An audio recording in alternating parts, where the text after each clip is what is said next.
Hello, everyone, and welcome to the Big Chill Podcast. You're listening to episode 15, The Overreaction Situation.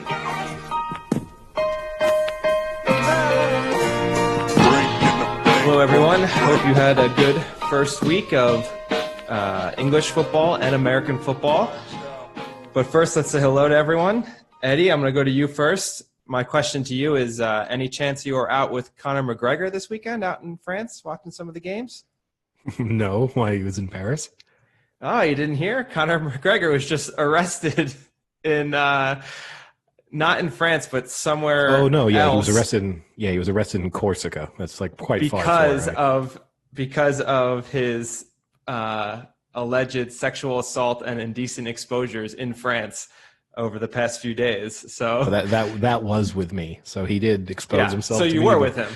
Yeah, well, he exposed himself to me, but he wasn't nice enough to watch the games with me, so I had to report him. So he exposed himself to you, not the other way around? One was consensual, one wasn't. So one was decent. One was indecent. Exactly. Mine was decent exposure. Yeah, what'd you think of this weekend? Mixed bag for me. Both the teams I support in the two different sports both lost. Blackburn lost 3-2 to Bournemouth. The 49ers lost to the Cardinals. So from a personal standpoint, not great, but it was nice to have the sport. But it was nice to have sports, like more sport back, and it kind of felt sort of semi-normal, I guess. Yeah. And Sam, how about you over in London? Were you out with any UFC fighters or boxers or anything? No, unfortunately not. But it was a pretty good day on Saturday, watching the football from, 12:30 onwards. Personally speaking, as you said, Arsenal looked pretty good. And that was really satisfying to see because there's always a bit of worry with that team, what they're actually going to do and the signings, whether they're going to perform or not. So it was good to see. Yeah. Yeah, pretty impressive to beat a championship side. Well done. Yeah, let's just throw that into the general week one theme, right? Which is everyone overreact to everything that happens. So Arsenal are going to win the league. The Cardinals are going to win the Super Bowl. I just said they looked good, and it was satisfying to see them do that. Actually, Eddie, I'm with Sam. He's fully converted me now. I am a number one Arsenal supporter. I got my Adidas Arsenal shoes in the mail. They'll be here this week. I'm going to start. Wait, what? I sent this to you guys. Yeah, I think I sent it to you in the chat. They're like Ultra Boost. They're Adidas Ultra Boost, but they're Arsenal themed. I think it might have been last year's third jersey or whatever you guys, what is it called? The alternate kit or whatever. It's those colors. Wow. So I'm in. Eddie's furious. Oh, I know. I just mean, well, listen, Sam, prepare yourself because Arsenal are about to fall off a cliff. So just as soon as Frank puts those shoes on. Hey, listen, Sam. This is all I gotta say. Blackburn they didn't have any shoes I could purchase, but I did buy a Bradley Dack jersey, and then he went down with season-ending knee surgery about a month after I put that jersey on. So and hasn't played since. Also, Wait, how long ago did you buy the jersey? Well, Frank bought it like in last November, and then Dak was injured like beginning middle of December. So it's approaching a year. Wow. Yeah. Why do you do this to my team, Frank? So yeah, enjoy your time with Aubameyang. Whatever the delivery time is how long Aubameyang's going to be fit and functional. Yeah. Okay. We better cram in some games right now then. So where should we jump into? I mean, there's a decent amount to talk about. Like Eddie said, there's a lot to overreact on, and we can all do our Stephen A. Smith and say what team is absolutely done this year already after just one week. And in fairness, we can't overreact as much. Did you see the backlash to? Oh, Eddie, are you talking about Skip Bayless's remarks? Yeah, the Dak Prescott? Dak Prescott depression remarks that he couldn't be a true leader once he had admitted to the fact that he'd suffered from depression. Wow. Yeah, it's a good statement to make, given the overall approach to mental health nowadays. And I'm not saying that in a negative way, but the general consensus that like we need to do more, particularly amongst men, right, to be more accepting of mental health struggles. And Dak Prescott's brother has killed himself. So he comes from a family with a history of mental health issues. So to say that he can't be a leader, and I think his other statement was also like he couldn't win there's no way he'll win the league MVP this year because he's admitted to the fact that he struggled with mental health. I mean, it's just a pointless statement to make, right? There is no benefit to what you're saying right there. Like, no one's going to come out and be like, actually, that's a fair point about leadership. We should have a serious question here. Well, there's one benefit, is that it's getting him the publicity for us to talk about it. Yeah, he even preempted it by saying, I know a lot of people aren't going to like this opinion I'm going to make right now. You know, he even knew what he was, you know, like he knew the controversy he was going to create, which makes me wonder if, I mean, he most likely believes it, but is it more him saying, I have this thought and I'm definitely going to act on it just so I can get the attention? Which to me would be worse. Agreed. Like, it's one thing if you just genuinely think that mental health concerns are overplayed and people just need to like get on with it, like stiff upper lip, get on with your life, stop being a baby. I'm not endorsing that, but if that is your belief, that's at least one thing. But if you don't genuinely believe that, but you think, oh, if I say this, I'm going to get more attention, that's just sad. In a way, that's probably leading towards mental health issues in itself. If you need that sort of like validation of your own perspective so much that you're willing to do it. That's true. That's good. Well, I think, you know, maybe we swing this on to a better, more positive topic. Well, why don't we start off with go that? right into the Cowboys. Yeah, I was going to Yeah. say, go right into the Cowboys and the controversial pass interference call, or PI, as everyone likes to call it annoyingly. Did you guys see the play at the end of the game or no? I've seen the play. Yeah, I didn't watch the full game, but yeah, saw the start of the game and then saw the highlights. But yeah. Yeah. So for those who didn't get to see it, the Cowboys were down 3, final drive of the game, and it was a good one-on-one battle. And the receiver extends his arm to kind of push Jalen Ramsey away. But if you look at his hand isn't pushing with his palm. He's like pushing with the back of his hand. So how strong of like a push you can get with how he did it, I don't know. The rule, they say, is if you extend your arm, you're creating separation. Jalen Ramsey clearly sold it. I mean, after the fact of it happening, he knew he was beat and then kind of like fell backwards a little bit. So you could tell, I mean, there was definitely some showmanship there with him selling it. But I mean, that's what the rule book is, you know, that full arm kind of separation thing. So I think it was the right call.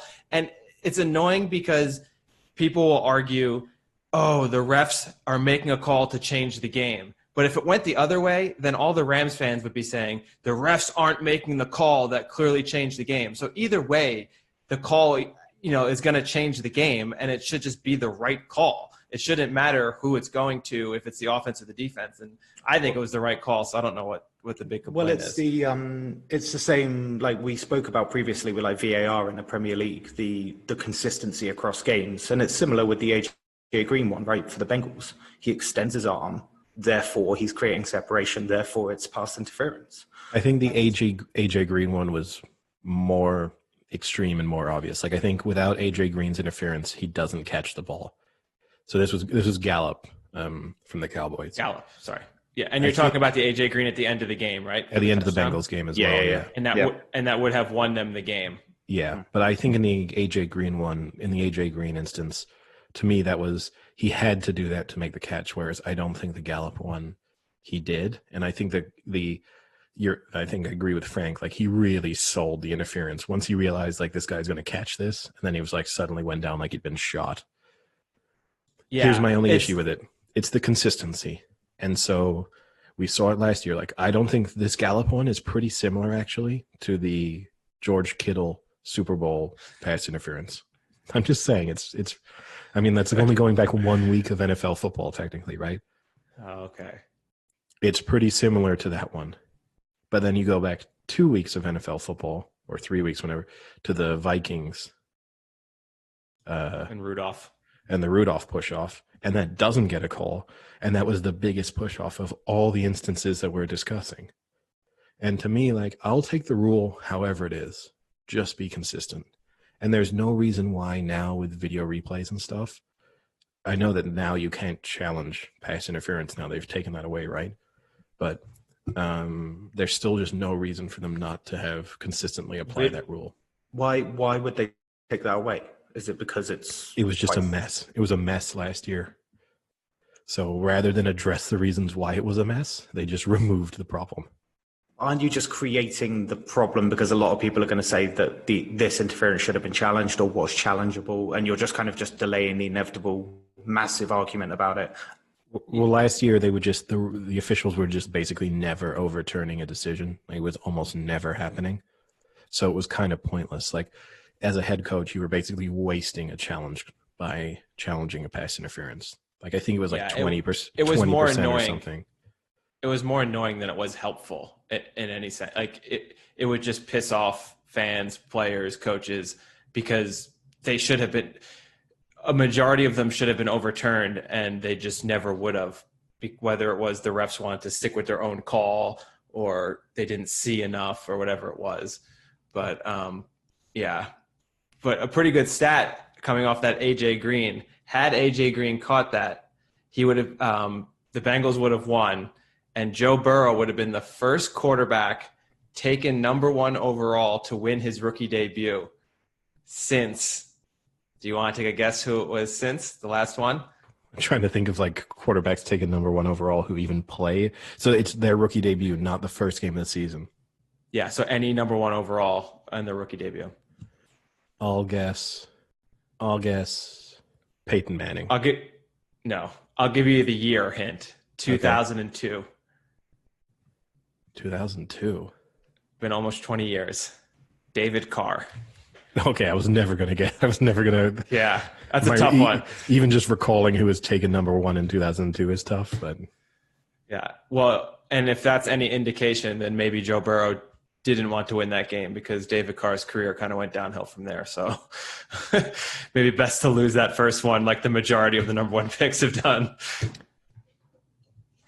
So I guess the other thing while we're on the refs, though, is the other kind of slightly controversial call was with Jamie Collins, the linebacker for the Lions, that was ejected.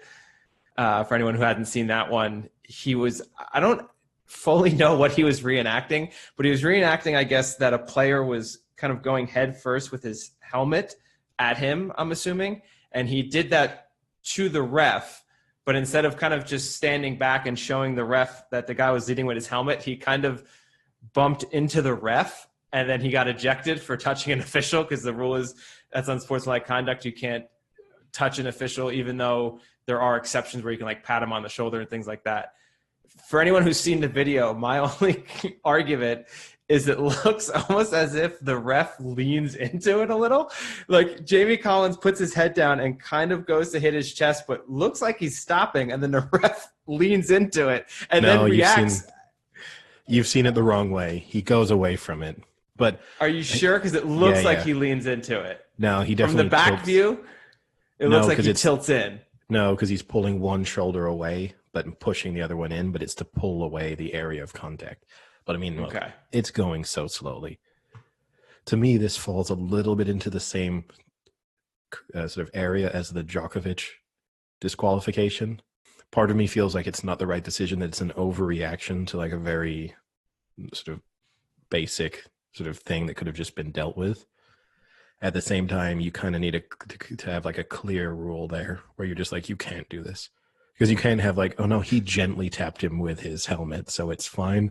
And then a week later, some guy tries to act out how it was helmet to helmet contact and just runs full steam into an official. And he's like, no, I was just doing what Collins did. I was just acting out what happened.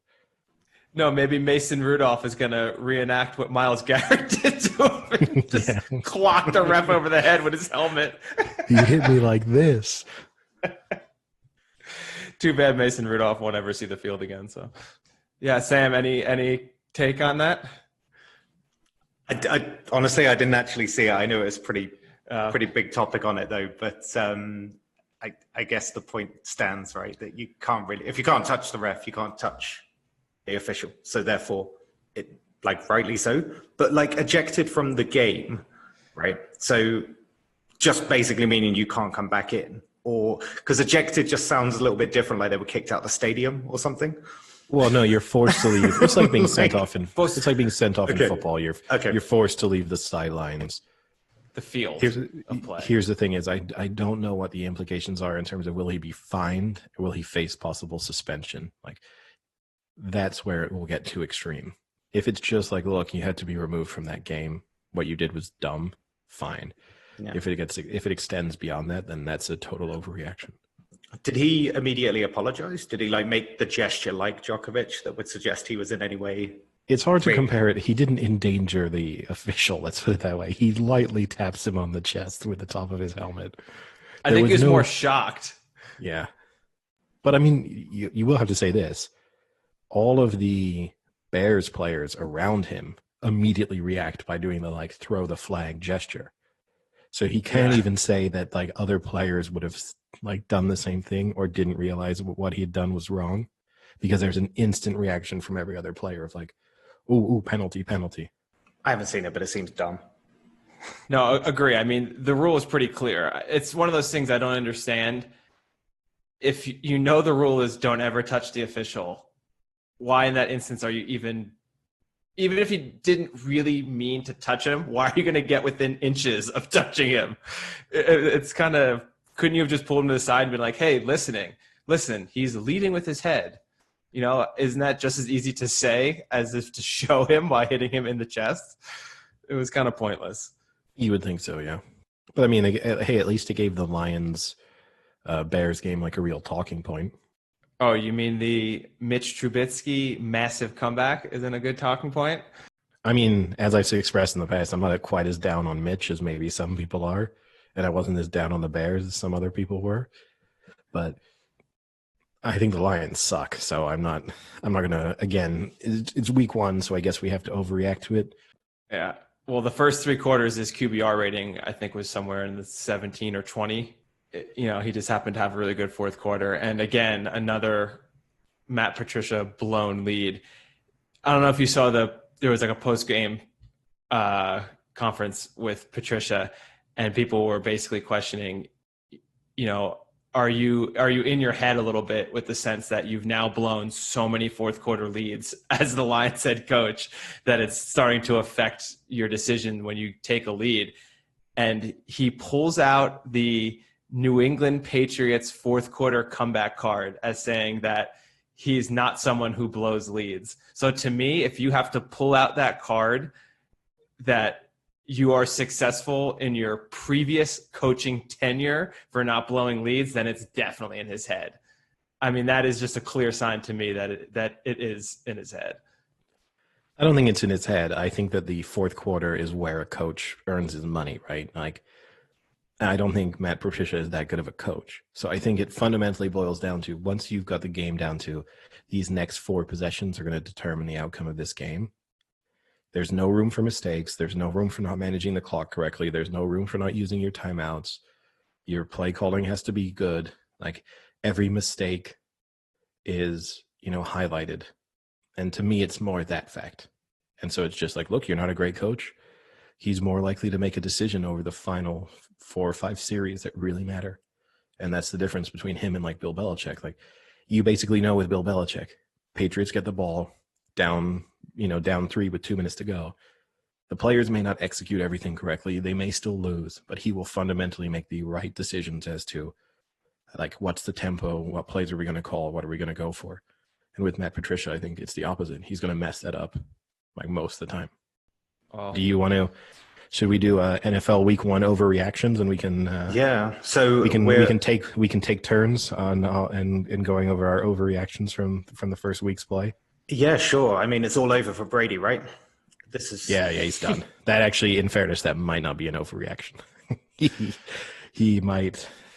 I've got some good stats on how far he's gone.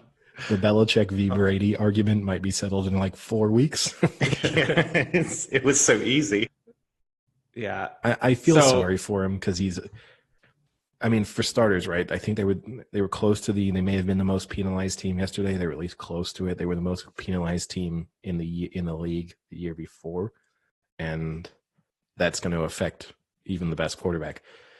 it's kind of hard to kill him. I just think that people believe the hype a little bit on the weapons around Brady and not thinking about like what the overall team was. Yeah. So, I mean, I don't know if that is you as an overreaction or if that's, I mean, because my thing is they've had no preseason games together. This is the first time they've really been on the field officially been on the field against another first team defense, probably full contact. So I think it's going to take a few weeks to get into rhythms. And I think that's not just their team. I mean, I watched that game and you can go on the other side and the Saints offense actually looked pretty shitty too. I mean, Breeze statistically was, I think, worse than Brady. He's old and done too, Frank. Just we got. I know you're right. But I think there was a lot of teams like that this week that they just didn't. The rhythm obviously wasn't there yet, and I think a lot of the teams are going to take the first 2-3 weeks to get into that flow of the game a little bit. But Brady has now lost 3 games in a row. It's been since 2002 that he's lost 3 games in a row, and he actually lost 4 in a row. And that was his first time he was ever the starter. So this is his worst losing streak in 18 years. So that's not a good start. The second and better stat is that he's now thrown a pick 6 in 3 consecutive games. And if he throws one more, he'll tie Matt Schaub, who holds the record for throwing 4 straight weeks of a pick 6. And he has a separate streak of 3 games of a pick 6. So right now, Matt Schaub separately has the first and second most consecutive weeks for a pick 6, which is amazing because he still made $13 million after that streak. But that to me reminds me when we were in Paris and we were doing the fantasy NFL, and I'm pretty sure Jake, one of our friends, had Matt Schaub, and he was already up by like 25 points into this season. He had Jay Cutler. It was Cutler. I remember some monumental QB collapse. Like Jay could only lose by losing points, and Jay Cutler continued to do so well. Jay Cutler had like a 4-pick game with like 2 pick sixes and had like negative 20 points and lost Jake the week. That's terrible. But Brady didn't play exceptionally well. He didn't play exceptionally bad either. I mean, those two interceptions were bad interceptions. One was clearly a miscommunication. Frank, you seem to have missed the memo on this. It's overreaction week, okay? I don't want, let's give them another week. Let's see how it goes. Oh, they didn't have preseason. I don't want any reasonable reaction to one game. Brady, done. Okay? Throw him in the trash. Yeah. Can Tampa Bay get out of his deal still? That's what I want to know. Yeah. Frank, for your last 5 minutes, it took me 5 words. All right, next overreaction. Gardner Minshew. Best quarterback Leonard Fournette's ever had? I hate Gardner Minshew. Besides the fact that he ruined my bet, although I guess it didn't matter in the end, but he is so annoying. He's just played into this quirky person. He's the new Fitzpatrick. He's the new Fitzpatrick. You're right. He's the next generation 100%. He is 100% the next calling of Ryan Fitzpatrick. Just even the way he's letting his hair grow to being as gross as a haircut you can possibly have is annoying, just like Fitzpatrick would do with his stupid beard. He's so obnoxious on the sidelines. Like he's going to be that person that you're going to hate when you lose to him every week. Don't you know, Frank, when he was in college, he used to walk around campus with a bottle of whiskey in his sweatpants waistband. That's how fun he is. So he's so cool. God, yeah, he was annoying in Washington State too, and he's going to be annoying in the NFL until hopefully they lose out, and then Trevor Lawrence comes in. Yeah, no, unfortunately, it looks like he might hang around for a while. The Browns got absolutely shit on. Well, no, that's not an overreaction. That is the truth. The question is, are the Browns Was it done? A literal shit? Well, just are they done? Like, is there a moment when it's not the coaches, when it's just the culture within the team, and that the only way is to – the difficult thing with the Browns is, like, you can't be like, they need another rebuild. They've been rebuilding for 20 years. And how can you rebuild on a team that's full of pretty much rookies anyway? I mean, Well, rookies and then everyone else who's not a rookie is actually supposed to be pretty good. yeah, I mean, it's tough to rebuild a team where, I mean, you can get rid of OBJ and Landry, but then the rest of your team is relatively young. Could it just be too hard, though, for a Browns coach to take charge and just think for the first 6-7 weeks, I'm just going to make normal decisions? I'm not going to call a crazy play. I'm not going to have a fake punt. I'm not going to do anything out of the ordinary. I'm just literally going to make this team play conventional standard football. Get into that rhythm. No, but honestly, like as boring as it is, and as much as you'd be like, oh, what a dull coach, like why do you need to hire this guy? I literally think they need someone to come in and just be like, we are going to get the foundation of a good team in place here. So forget all the fancy stuff. Literally, we're just going to do the basics right. And when we're doing the basics right, maybe then we'll think about a fake punt. But until you show me you can play 4 quarters of normal football, win or lose, we're not going to call some weird play. Gosh, that fake punt was so bad. I'm not a big fan of the fake punt call in general. I think it was 4th and 3 as well. I mean, if you really want to go for it on a 4th and 3, then make a good call and get 3 yards. That's what I never get. Not that difficult to get 3 yards in the NFL. It's a lot more difficult to get 3 yards in the NFL in a punt formation and having your unathletic punter try and run for it. I mean, if you're going to go for it, then put your best play out and go for it. But not even your unathletic punter trying to run for it. It's like, hey, this is a big play. We want to do what we want to do our best right here. This could be like, this kind of determine the outcome of the game. You know who I want reading the defense and either running with it or throwing it? I want our like 5th best quarterback. Can we put him in the play now? Like, that's who I want. And actually, at the same time, can we remove most of our offensive weapons too? Because like, if we send OBJ out there, they're going to already think like, this is weird.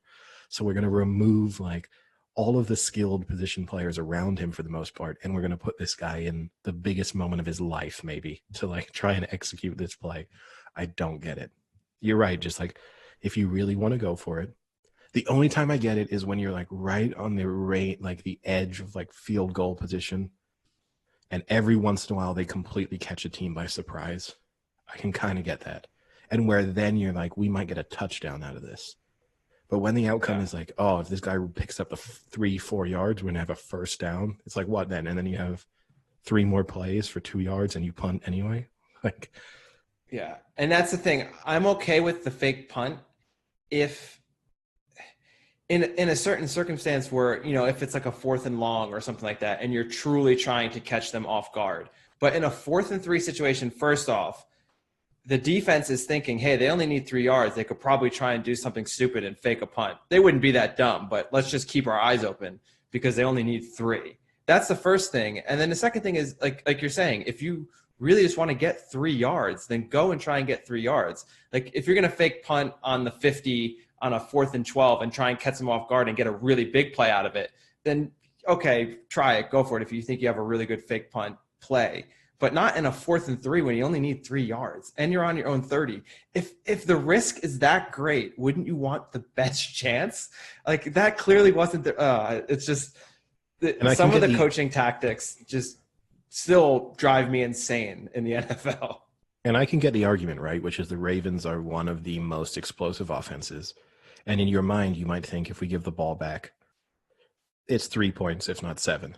So at that moment, you have to think like the risk outweighs the reward. We want to get this first down. But then again, just keep your offense on the field. We're in agreement, right? I just don't get why make it complicated. No. Although I guess one of the reasons why later in that, I think in the second quarter, they did have a 3rd and 41. So maybe they don't think their offense can get 3 yards if they're backed up 31 yards. Maybe it was like a mini tryout for a new quarterback. Fail. All right, next week we'll try someone else. They probably had like at the final team meeting before the game, they're like, "Hey, anyone else here want to give it a go? We'll give you one play. Just put your hand up. What are you? The center? Okay, we'll give you a chance."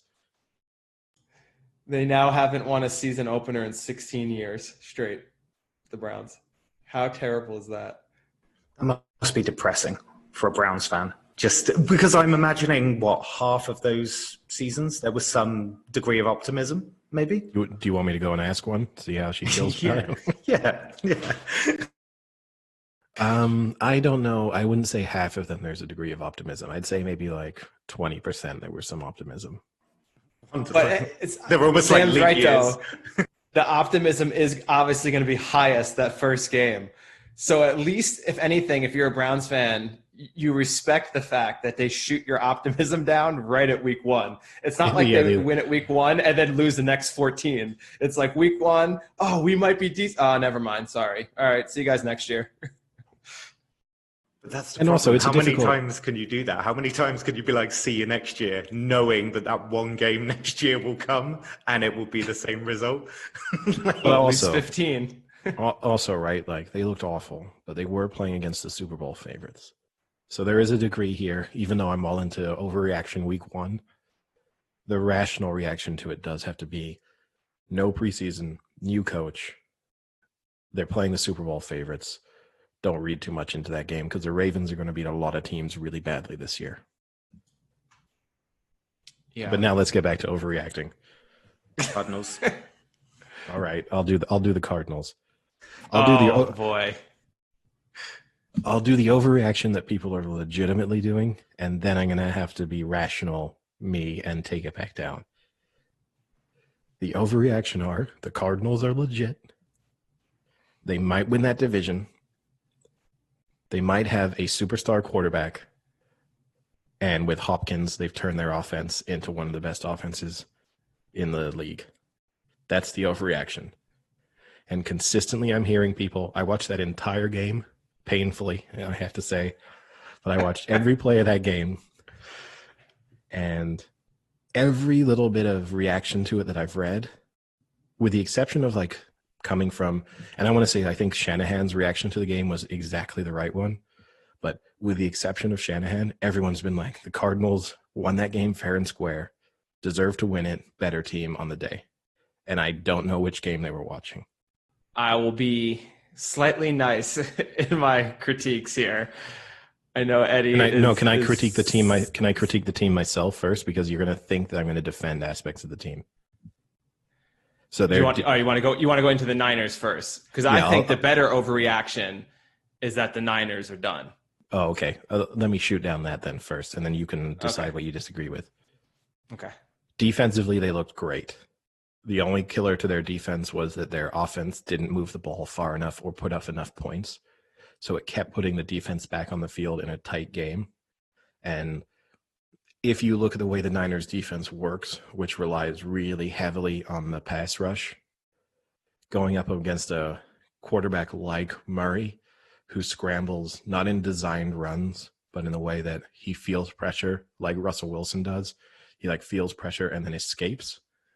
It's the worst case scenario for a team that relies on sending rushers, but also doesn't blitz. So it's you're just expecting Bosa to find a way through and then get pressure. And it's hard to tell Bosa to go full speed if you know that if he goes full speed, that opens up the possibility of Murray just getting by him and picking up 10, 15 yards. So it's kind of worst case scenario for that Niners defense. But fundamentally, they were the Cardinals very much struggled to move the ball, and particularly didn't move the ball well until they started to feel like they could win the game. And if they hadn't had a blocked punt, I think that game would have been a landslide. Now we'll get onto the area where you're going to be really critical, which is wait. Can I be critical on that part? Okay, you want to go be critical of the Niners defense? Go for it. Yeah, the Niners defense was spectacular. They let up 400 total yards, 29 first downs, and Richard Sherman looked like a peewee player trying to tackle Kyler Murray on that touchdown run. That was a weak-ass attempt at a tackle that exposed Richard Sherman for the crappy player that he's been in the past 15 years. Okay, hold on. All right, that is overreaction. Look, I'm not Richard Sherman's biggest fan, and the real issue with Richard Sherman is any speed he did have is long gone. So that was an issue there, and it's also just an issue with him. He's too proud, for example. He was in single-man coverage against Hopkins almost all game. And time again, I think Hopkins had 14 receptions. Yeah. He kind of single-handedly, he was basically the only receiver they had getting open most of the time. And it was just like, just shut him down, make them do something else. And they didn't do that. That would be my only real criticism of them defensively. I mean, I think the first quarter, especially, second quarter, okay, the defense played well. The second half, they didn't play well. I mean, you can't say a defense played great and give up 400 yards. And how many points, 24 though? points. 24 points. Okay, yeah, but 24 still, points. 29 first downs. So 17, but Frank, that's 17 points, really. Because 7 of those points came off a, 15-yard field after a blocked punt? That was the first quarter. But they gave up 14 points. They did not look good in the fourth quarter. Put it this way. If you any can't team tell me they looked good. I don't think they looked bad.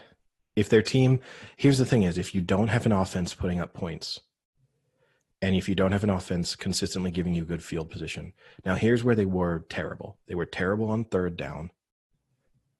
The Cardinals. Yeah, now we're getting into the offense. The offense. No. Defensively, too, because the Cardinals had a really high third down completion. Oh, yeah. The Cardinals were 7 for 14 for third down. So 50% third down completion is high. On top of it, too, the Niners had a couple, killer penalties, one of which I'll say was bullshit. The, roughing the passer on Murray when he slid down, and you had the D lineman go over the top of him, but maybe brush him, and they're oh, that's tech on 15 yards and a first down there. It's come on, how else? This guy's running all over the place, and you're expecting this guy to completely avoid him. Yeah, but they had a killer. They had a really killer holding penalty on Hopkins. I think it was in the fourth quarter when it was third and 15 and the Cardinals were on their own 5-yard line, and the holding gave them the first down, and they went on, and I think they went down and scored a touchdown from that. That was a killer. But fundamentally, I'm not going to rip into the defense because I think it was pretty good. Offensively, there's some issues. Well, I mean, okay, getting back to the Cards, though, I don't think it's an overreaction to say that the Cards are a much better team than they were last year. I said that in our NFL preview. I mean, you've got Kyler Murray, who is a decent QB. I'm not saying he's great. I'm not saying he's spectacular. But he is decent, and he looks much better even than last year, and he looks more comfortable now that he has, I think, more time with Kingsbury, a better offense with DeAndre Hopkins. I don't think they're the best offense in the league. That would definitely be an overstatement. But I do think they're going to be competitive in this division, and I don't mean competitive that they're going to win it. I still think the Niners win it, but I can see them being over 500, and I can see them maybe making a push for a wild card spot. I don't think that's that much of an overreaction, considering they already are now 1-0 in their division. So they only play the Niners again once. So that's already a nice win they have in that division. And if you can take a one away from the Seahawks and hope maybe that the Niners beat up on the Seahawks, then they look pretty good, So no, they don't look. Look, I didn't think they were going to be garbage. I just don't think I think the result yesterday was more a result of the Niners being rusty and inefficient and not sort of executing properly offensively than it was down to the Cardinals being good. And we can now here's the big thing. So the offense, I'm not gonna kill them because you got their number one wide receiver out. You should kill them. Their number two wide receiver out. Kittle got injured and basically was just a decoy for the third and fourth quarter. How did Kittle get injured, by the way? That's, I think part of the story. He got injured because he had a ball thrown 4 feet over his head that he had to go up and try and catch. Yeah, he had a terribly thrown ball on a tight end screen pass that got him killed. Yeah. Now, the real issue here is Jimmy Garoppolo. And I'm not going to overreact too much to one game, but he did not look good. When you look at, I think when you're looking at how do you criticize in the same way that when I just said for a coach, you look at maybe the final few drives of a fourth quarter. As a quarterback, when you're not getting third down conversions, because they were 1 for 12 or something like that, probably on third downs. That's mostly the quarterback. There might be some play calling issues. You might have the odd drop or whatever, but fundamentally That's your quarterback not executing. And it was then like the final drive, he has Bourne wide open in the end zone and just underthrows him. Wide open. I mean, unbelievable. Like, and in the end, okay, nice play by Peterson to like keep going, because I think a lot of corners would have given up. And then even the fact that Garoppolo had underthrown him, it would have still been a touchdown. So Peterson like deserves credit for kind of keeping going on the play, but still there's no excuse. And the only thing you had to say is like, Bourne has been really nice to Garoppolo in the press conference after the game, because they asked him about that play.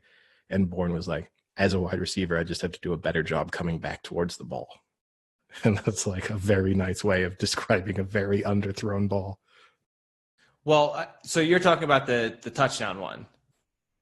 Yeah, like right? the second down. Yeah. Because there's also then the fourth down was just as bad of a throw. It's a simple out route. The fourth down is a worse throw because it's even easier, and he throws it late and he doesn't put enough power on the throw. But at least there you could say like, okay, they get the first down. Maybe they don't win the game. The issue on the Bourne one is like literally if they get the touchdown there, it's probably game over, because you're talking about like 50 seconds left in a game when the other team had, I think the Cardinals were down to one timeout. So they're getting the ball back down, with, in all likelihood, you've won that game. So to underthrow that guy wide open in the end zone, it's just a killer. Yeah. So I guess our fans listening can figure out what afternoon game we both watched. But I'm just going to say this. For very, very different reasons. Eddie had his own reasons. I just wanted to win a free Dunkin' Donuts coffee if the Cardinals won. So. Could have bought you a few of those. Could have bought you a few of those. Does that make you feel better, Eddie? Yeah. I could have bought you. You may not have won, Eddie, but I did win a free medium Dunkin' Donuts coffee. So aren't we all winners? What's the cost of a medium Dunkin' Donuts coffee? Oof, now it's pricey, probably up in the $2.25 range. Okay, so I could have just bought you, I don't know, 1,500. You could have rented. You could have probably rented Dunkin' Donuts for the day. Yeah, but that's okay. Glad you got that coffee. Hope it tasted delicious. Actually, I didn't even have time to go and get it. You asshole. I figure, you know what? They're going to be winning a lot this year, so I can just go the next time. But I will just say this. The Niners, people are going to – because there's a big general feeling within the media. Like there's a lot of people – the Niners are a popular pick to be like worse than expected this year. There's always like one or two teams. Like there's the teams everyone loves to talk up, and then there's the teams everyone loves to talk down. And the Niners are definitely like, oh, Super Bowl defeat hangover, blah, blah, blah. I saw enough from that to just think that once they have actual wide receivers out there, they'll be okay. Now, I will say this. If I'm Shanahan and if I'm Lynch, then maybe I'm thinking we need to go out and get another wide receiver. But that's... I thought you were going to say QB. No. I'm happy with Garoppolo. Like if he gives a full year like this, then get rid of him. But give him they did get to the Super Bowl last year, and he had some pretty big plays in the season last year, and including some nice fourth quarter comebacks. So I'm not going to kill him just because one game didn't go that well. This is an instance where I would agree with you. I think this is one where it's too quick to overreact. I think they played decently. It's not as if they played a terrible game. Like you said, their defense looked good at times. They started to kind of trail off in that fourth quarter, but I mean, the first half, their defense looked good. And the first half, their offense didn't even look that bad either. I mean, they ran the ball pretty well. So I think they just lost a close game in an early season matchup to a decent team, to a competitive team. So I also think off of that. I also think that like every key play in a way went against them. So obviously they had the 4th and goal from like the 1 foot line. They get stopped. I'm still going to say I'm not sure it wasn't a touchdown, but if it doesn't get called a touchdown on the field, it's not getting overturned. You have the block punt.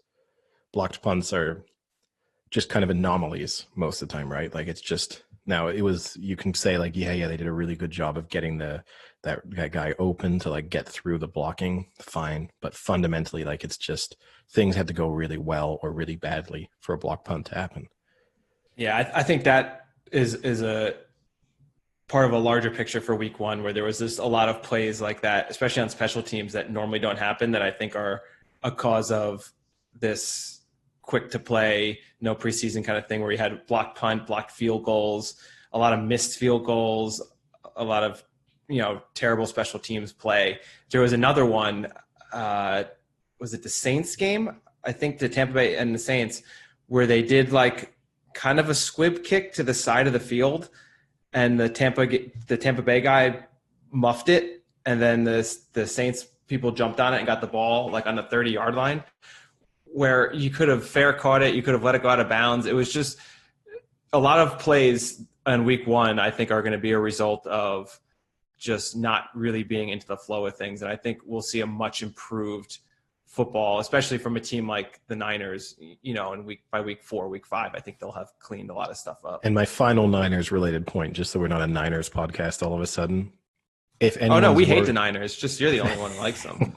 If anyone is worried about this season not going ahead or being completed, breathe a big sigh of relief, because the fact that that game was played yesterday in the air conditions in which it was played, if they're not postponing or canceling, rescheduling that game, then a virus and a pandemic is not going to stop them from doing anything, because they were willing to send players out there in air conditions way over what every government body considers to be unhealthy for outdoor activity. So I think the rating was 176 at kickoff, and over 100 is when the WHO basically tells you do not exercise. The NFL's threshold is 200, so twice the normal limit of what is considered unhealthy. I even liked, even when in the build up to the game, all of the sideline, the sideline reporter and the announcers and stuff were waking up this morning, we weren't sure if the game was going to be played. And although air conditions are still considered unhealthy, the NFL is relieved by the fact that it hasn't hit their dangerous levels. It's okay, interesting description there. Well, I thought was strange, unless I just missed it every time I would, run off when I was going to a commercial break. They didn't really show any footage or anything of the fires, right?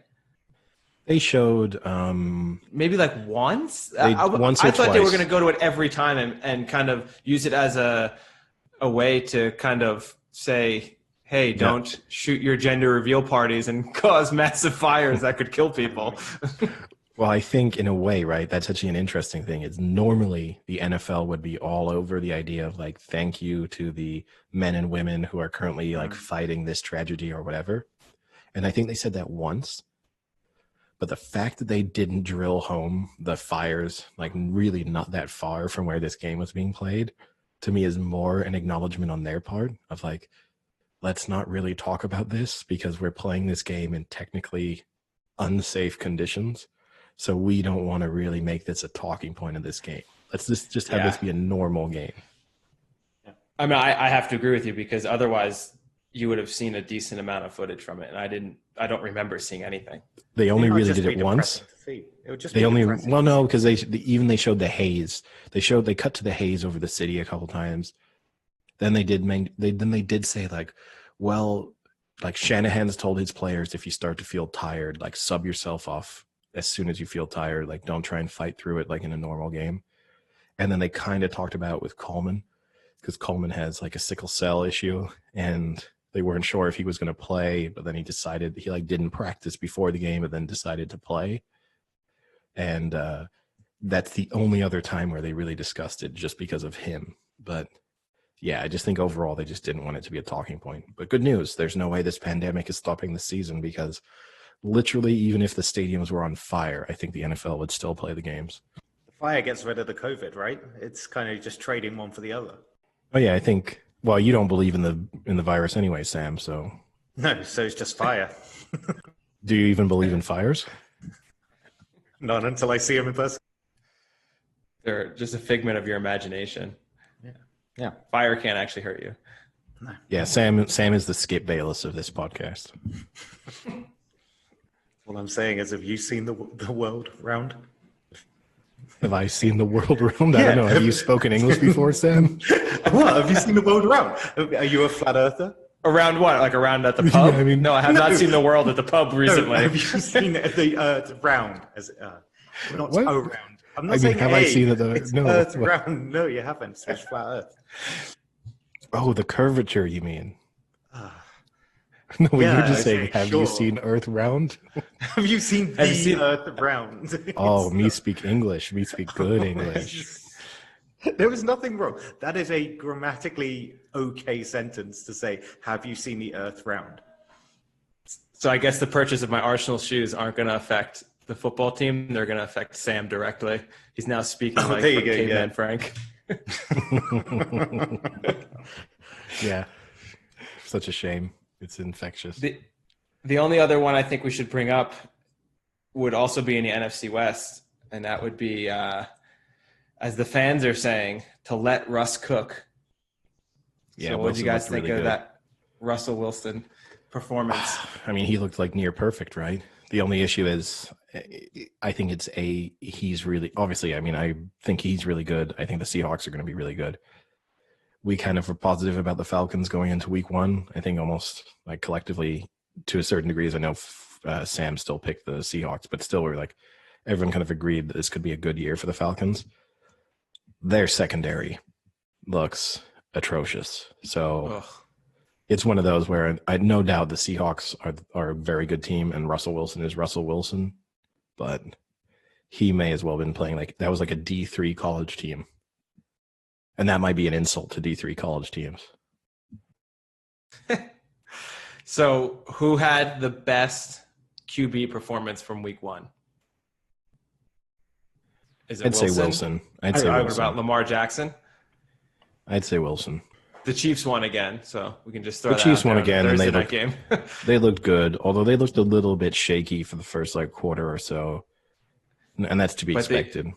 The addition of Allaire in the running back from LSU, that is a great addition for them. He looked really good. Yeah, and they're obviously going to use him really well, so that'll be interesting to have another weapon in that offense. And I'll just say one other thing that did look rusty. We kind of touched on some questionable officiating at times. I watched the full Bills-Jets game. The Jets look terrible. Yeah. Like the Bills kind of tried to give that game away at times. Like they let the Jets just hang in through incompetency. Like in a way, I'd actually draw some parallels between the way the Bills plays and the Niners played. The difference is just the Cardinals were able to like take advantage of those mistakes. But the Bills had a rookie kicker, and his first field goal attempt, he made it, but they said that it went wide. And like you had everyone on the Bills sideline being like, that went in, and they were just like, nope, we think it went wide right. They showed the replays. It very clearly doesn't go wide, and you can challenge it. Yeah. Okay. So it was just recorded as a missed field goal. Like it's kind of insane. Really? I didn't see that. Yeah, and to be honest, when you're watching it live, because it was obviously close, right? But when you're watching it live and they just signal like missed it, you're just like, oh, I guess he missed it.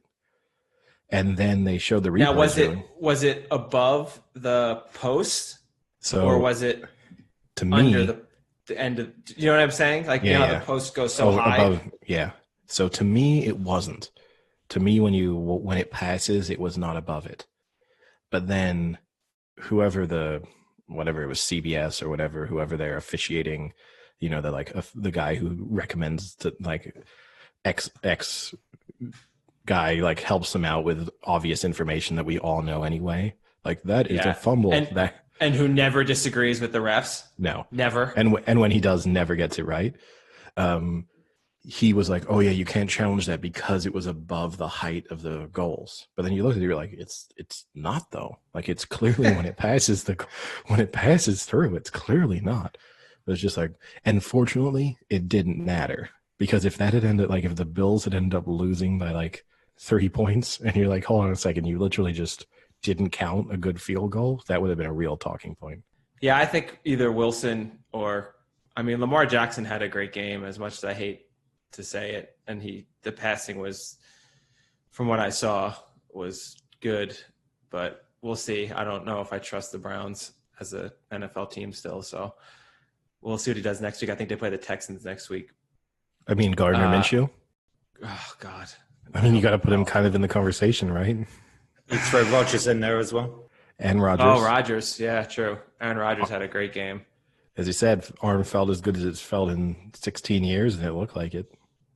Yeah, it did. And the Vikings defense just looked terrible. I watched most of that game. Yeah. That was a very unimpressive Vikings defense there. I don't know what the hell happened to them, but that looked bad. And then the worst rating for QBR wise went to good old Carson Wentz, who posted a 14.2 QBR. Very, very unimpressive. And at the rate his offensive line is not blocking for him, I don't know if he's going to make it to week 3. He got demolished. And it doesn't help that he holds on to the ball too long, almost always. He just doesn't understand to just get rid of the freaking ball. But he got crushed. I think he got sacked 8 times. I think he saw that a lot this week in general, actually, and maybe it's just the rustiness, but you did see a lot of quarterbacks just holding onto the ball for too long. At moments when his offensive line is depleted, though. I think they have no starters. No, but even you're going to get sacks that you can't do anything about. But there were quite a few across every game I watched where you were seeing quarterbacks like there was a second when they should have realized there's not going to be a positive outcome to this play. Let me just throw this one away. And then instead they would hold on to it and just take like a very slow motion sack, but you're just like, you can't do this. You can't take the 7-yard loss on a play that could have just been an incompletion. Yeah. And I guess I don't want to jump to the conclusions on the best QB performance because Daniel Jones still has to play tonight. Yeah. So Carson Wentz, don't worry. You're not going to be bottom of the QPR standings.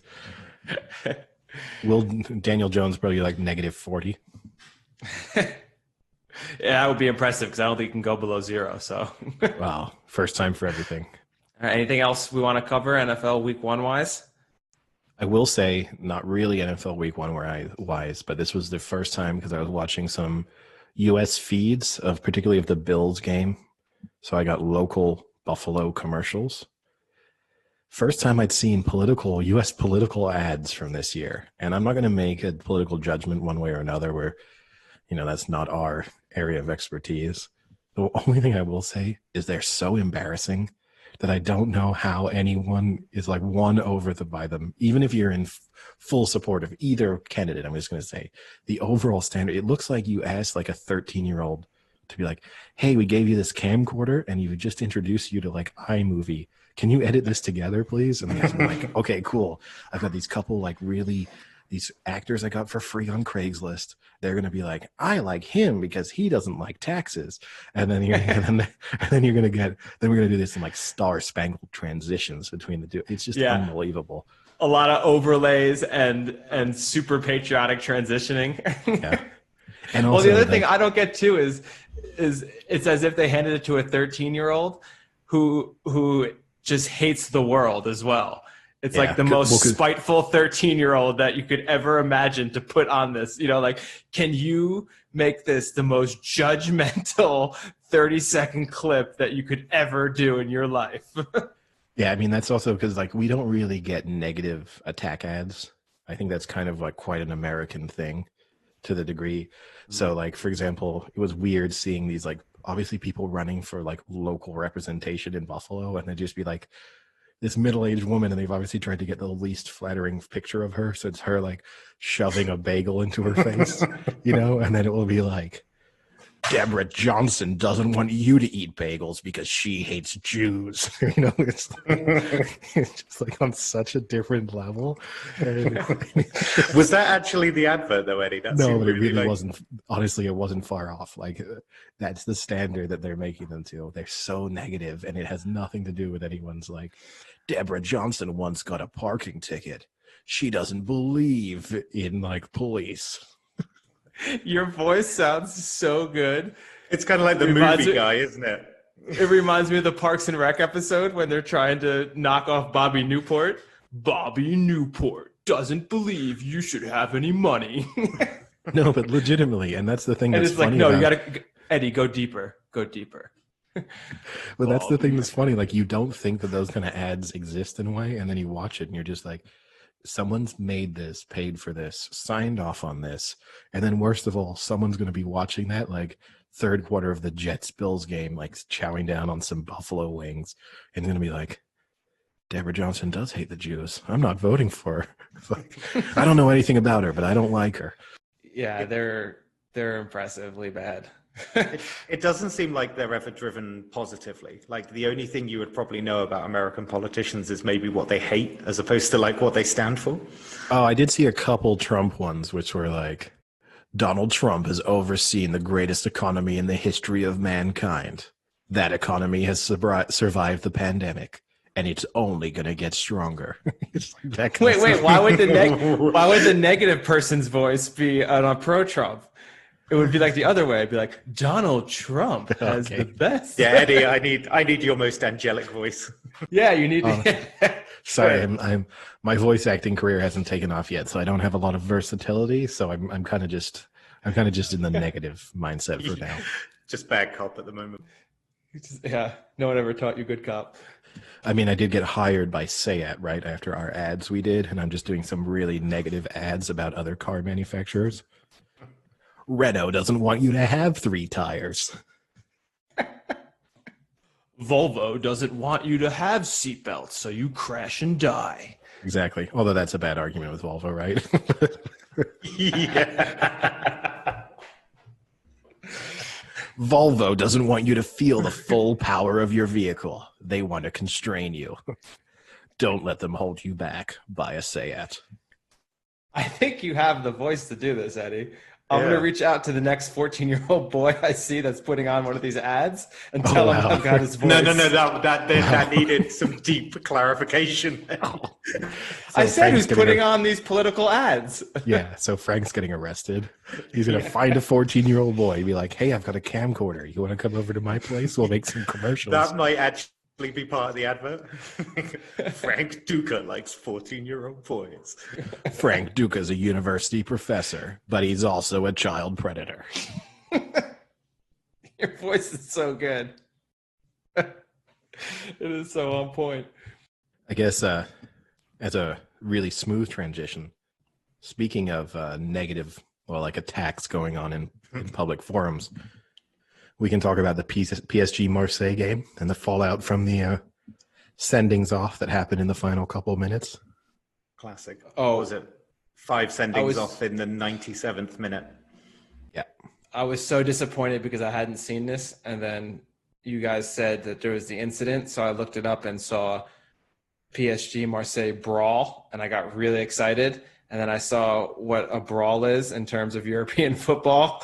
And it's just a bunch of guys yelling at each other and fake holding them back. And then one decent half a punch throw and then half a kick throw. No. Neymar did punch him in the top of the head. That was pretty No, he tapped his head like a child. The tap is before. So he rubs his head before the fight, like when they're arguing. Yeah, he taps his head. No, he does like a fist to the back of the head, but it's pretty light later on. The Kurzawa, when he goes in on the one player though, that's a full on like studs to his knee. Like that one was actually like semi-vicious, which is what kicked off like the full. You're right. It's not a brawl. It was mostly a bunch of people being like, it's a standard sports fight. It's like, I'm really angry. I'm going to look really angry. And I want a bunch of you to hold me back. And if I'll fight against you and I'll just look pretty angry and we'll all agree I could have kicked the shit out of you, but I didn't because luckily for you, my friends held me back. Yeah. And half the time my friends are the other team, which is the most annoying part of it. Oh yeah, like Neymar was at times trying to like calm some of them down, but then walking over to the other one to smack him in the back of the head, like as if he was like a schizo within this fight. Like, I don't want the fight to happen. No, I do want the fight to happen. No, I don't want. No, I do. I hate you all. All of them had the most random set of emotions, like during like a 2-minute period. It was. So what you might not have seen, Frank, is that subsequently. Neymar and who is it? Gonzalez? Is that who it was? Yeah. From Marseille have publicly gone at each other on Twitter. Yeah, because Neymar, as he was leaving the pitch, stopped to talk to the fourth official and then pointed at the camera and said that it was been started by racism. And then subsequent to that, has gone onto Twitter to say what it was supposedly said. Very weird insult, I'm just going to say. even if what he did say, now maybe they're speaking in Spanish or Portuguese, and so maybe in those languages the insult sounds more natural. It's funny. I thought the exact same thing. When I read what the insult was, I almost kind of didn't get it at first. Like it didn't seem overtly racist to me, but then I'm thinking in another language that maybe that term is a direct, like racist kind of terminology that it's just being lost in Google Translate. Because when you read it, you're just like, I mean, I guess it's racist because obviously there's a reference to monkey, so he supposedly called him a monkey motherfucker, I believe is what the term he used. Spoiler alert. Yeah. Now, obviously, if that is true, you'd have to say that there's an element of race in that, right? But it's always one of these things. It seems to happen every year, and I'm not doubting whenever people make accusations of racism that it's true.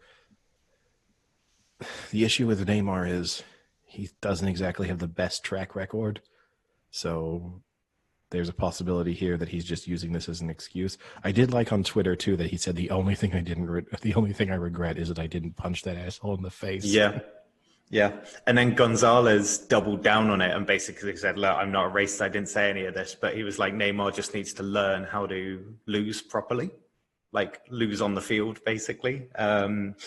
He's had a weird couple of 3 or 4 weeks, hasn't he, Neymar?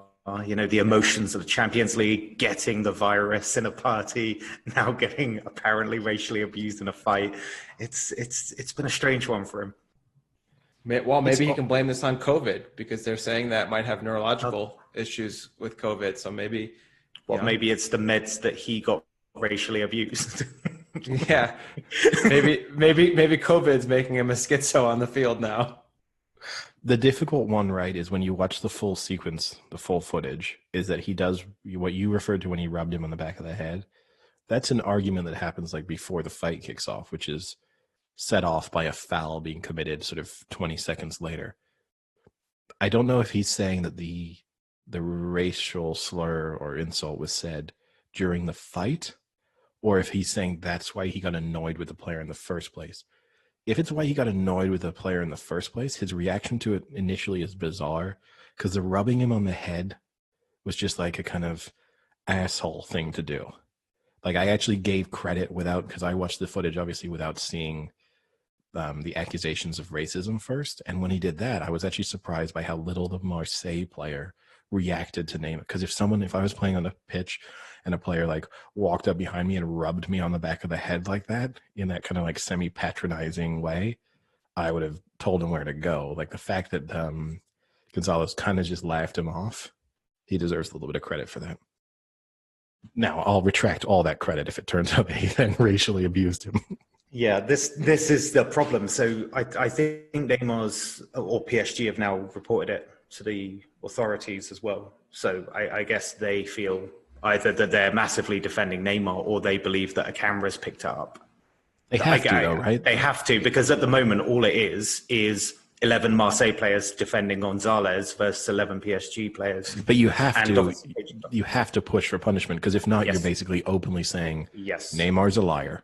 So even if privately he said, well, I don't know what he said, you're like, well, we have to do this because we have to show that we're on your side. Yeah. But PSG lost the game. 2 in a row. So, right? Yeah, it's 2 in a row. So not the start you would see from a team that was 1-50 to win the league. Yeah, their odds have gone from 1-50 to win the league to 1-10 to win the league. But a start you would maybe suspect for a team that all went partying after Champions League and all got COVID. They've got a little bit of a problem now, because I was seeing one of the agents who works quite often at like elite level clubs. Apparently he was saying that Mbappe and Neymar, PSG are starting to lose their grip on keeping people happy in that league for the basis of the Champions League, because they would have thought they probably would have won it by now. But the problem is, for 90% of your games, they're essentially just pointless. The only reason you're going to PSG, right, is for those games, the Champions League. And apparently Mbappe and Neymar are starting to get a little bit perplexed that it just they didn't even feel like even getting close last season was enough. So apparently this season could be pretty devastating for PSG if that's true. So PSG are done. Do we have any other overreactions? Oh, well, I did like one. I football? don't know if you saw it. It's actually going to switch sports, but just talking about players having little fits on the field, on the pitch, on the court. I know your feelings about Russell Westbrook, Frank. Did you see Russell Westbrook's outburst? I don't want to talk about it. I just don't even want. I can't deal with him. I thought it was so great, like the supreme confidence and the lack of awareness for like the situation you're in. For context, Sam, in I guess it was game 5 of the Rockets Lakers series. So the Lakers were 3-1 up in the series and up by like 20 points in the fourth quarter. So clearly the Rockets were eliminated from the playoffs. Russell Wilson was fouled and then basically yelled out like, "You got to double team me." Basically his accusation of like only one of them couldn't contain him. And it's like, Russell, you're down 20 points and you're about to be eliminated from the playoffs. I wouldn't be going overboard with how they have to contain you. It seems like they've kind of got that figured out. Wow. That's not even what I thought you were referring to. I thought you were referring to when he almost fought what's his face's brother. Rajon Rondo's brother. Yeah, separate incident. No, I'm talking this clip of him screaming out like, "You got to double you." He says something along those lines, like, "You got to double me," or "You got to double that," something like that. And LeBron James, like, then they just had to inbound the ball because it was a foul, and LeBron James is just standing next to him, and even LeBron kind of has this moment, obviously, of listening to it, and he just like looks at him and just like chuckles. I mean, that screams to someone that knows they're out, right? And they're just like, no, I think. Who cares? I wouldn't be surprised. He's an irrational confidence guy. I think he thinks he's the best basketball player of all time. Yeah, I wouldn't be surprised to find out that Russell Westbrook has 0 friends. I mean, we talk a lot about Steph Curry being a fork, but Russell Westbrook is a different kind of fork because he's like you're saying, he's the fork in the sense that he thinks he's the greatest ever, and he's clearly not, but he thinks he's the greatest ever in everything. Basketball, fights. I mean, you watch him sometime on the court and you think you would think he's the greatest boxer in the world, the way he's like attacking people as if he's going to knock everyone out. I did like that. So the issue that Frank is referring to, Rajon Rondo's brother was yelling something from the crowd at Russell Westbrook during the end of, I think that was game 4. And I did like that Rajon Rondo's brother managed to get himself ejected from a game in the bubble where it's only like friends and family attending it, and he still had to be escorted out of the arena by security. Yeah, not a Westbrook fan at all. Well, you should contact Rajon Rondo's brother. The two of you also obviously agree on that. We could be good friends on that regard. Just make fun of him all day. Okay, my other overreaction. Are Leeds United the greatest promoted side of all time? I mean, Jurgen Klopp said, "What a team, what a performance." Because as we know with Jurgen Klopp, as long as he beats you, he's nice about you. If it wasn't for that late Salah goal, he is furious at that Leeds team. No, I'm sure he's furious with his own team anyway. But yeah, his public reaction to the game would have been, "How did we let them score 3 goals? We should have won 10-2. This is ridiculous. They had 3 shots on target. They scored 3 goals." Instead, it's like, "Oh, Leeds, the feisty underdogs who came here, gave it their all, and left losers. I love them. I wish every team would do that." Yeah. It was a weird game. It was really good to watch, but it was almost like a smash and grab defeat. Because Leeds had 3 shots, they scored 3 and lost at Anfield, but they still carried more possession. It was a really weird game to watch. Liverpool were clearly the better side, but it's those defensive frailties, right? Van Dijk tried to bring that ball down, put it right in the path of, can't remember the lead scorer, but just since COVID, like go even further back, pre-COVID, they did not concede goals. Like the foundation of what made Klopp's team so good was not only did they score with the three guys up front, but they just did not let a single thing in. I think pre-COVID, they let something like in the league, maybe 15 goals in the league. And then they, post-COVID, granted the league's probably wrapped up, but they just look like they're conceding goals. I do not see in any way, shape or form the invincibility around them this year. I think they will continue to concede as well.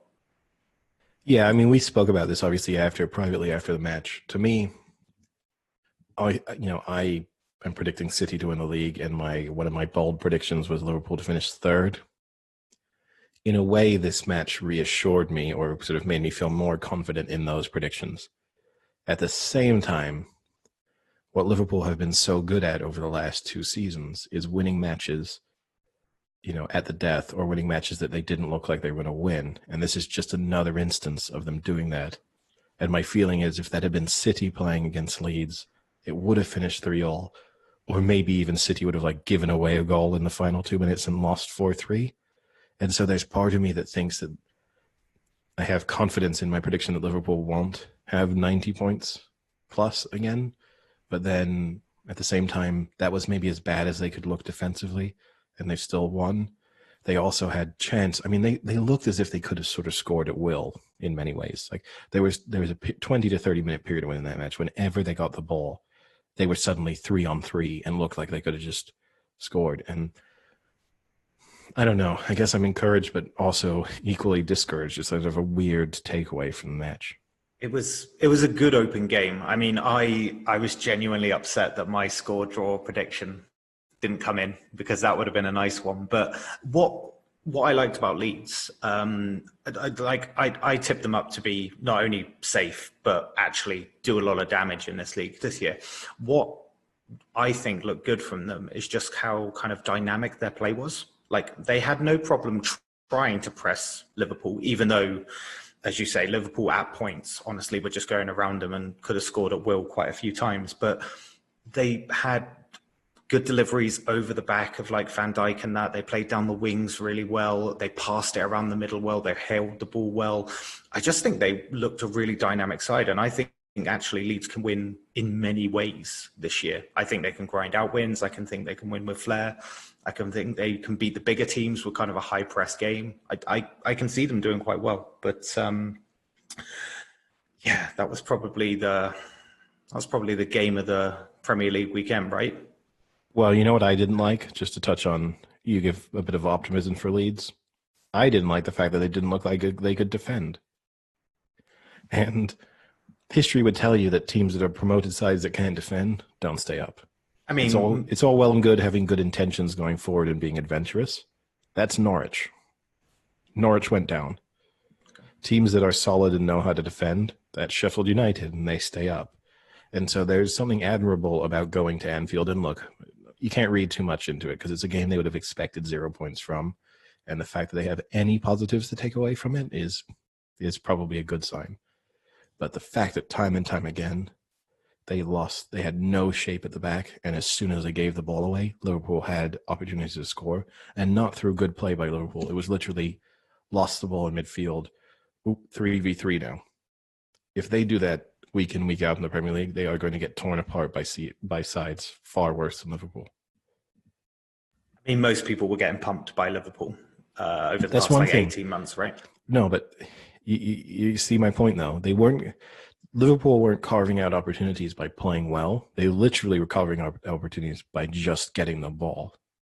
And that, to me, would be really worrying if I were Leeds, because that's going to mean Everton are going to carve out opportunities against them. That means Wolves are going to do it. That's going to mean Sheffield United are going to do it, because when you're going to turn the ball over in the Premier League, they're going to have the pace to just immediately move the ball the other way. And if, that would be, I don't want to read too much into it. It's one game against the reigning champions, so whatever. No, Eddie, it's overreaction week.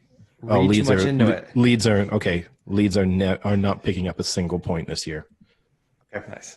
They will concede. They will concede 200 goals.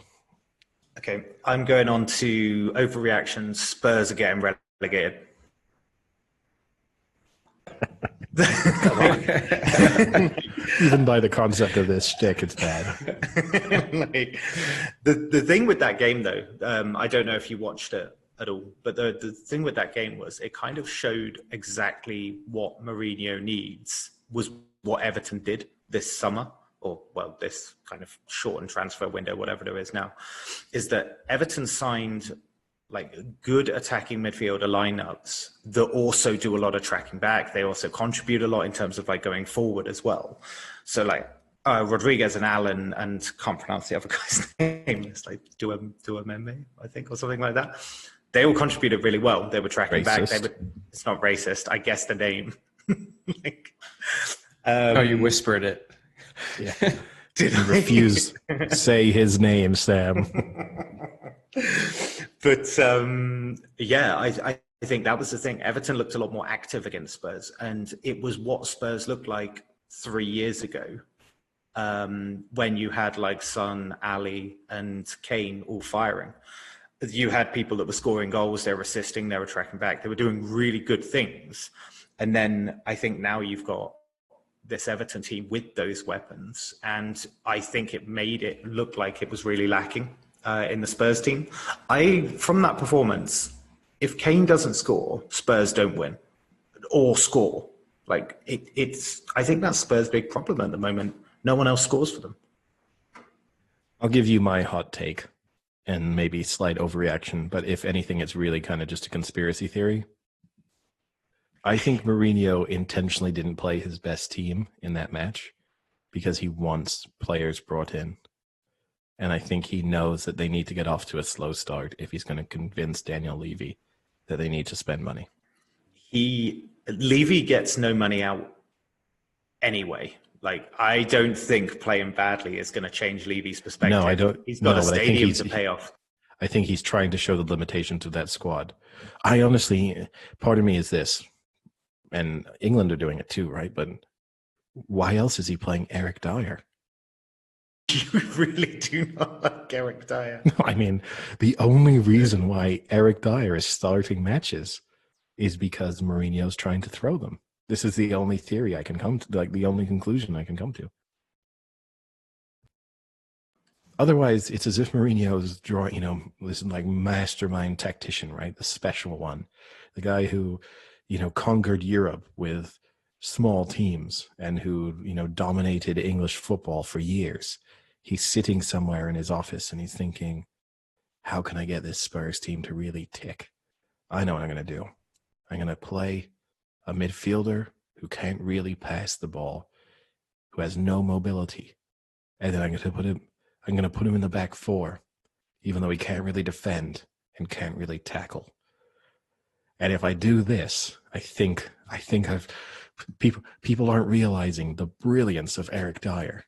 They're not appreciating the fact that all the things they focus on the things he can't do rather than the things that he can do, which is be clearly the worst player in my team and take the pressure off everyone else. Eddie, can you do a negative campaign ad voice for Eric Dyer? Okay. Eric Dyer grew up in Portugal. He should have stayed there. Nice touch of xenophobia in there. I like it. Yeah. I don't even know how to challenge the conspiracy theory because it's literally just Mourinho. But the problem is, if Levy doesn't open his checkbook, he's really fucked because then it looks like this is his team.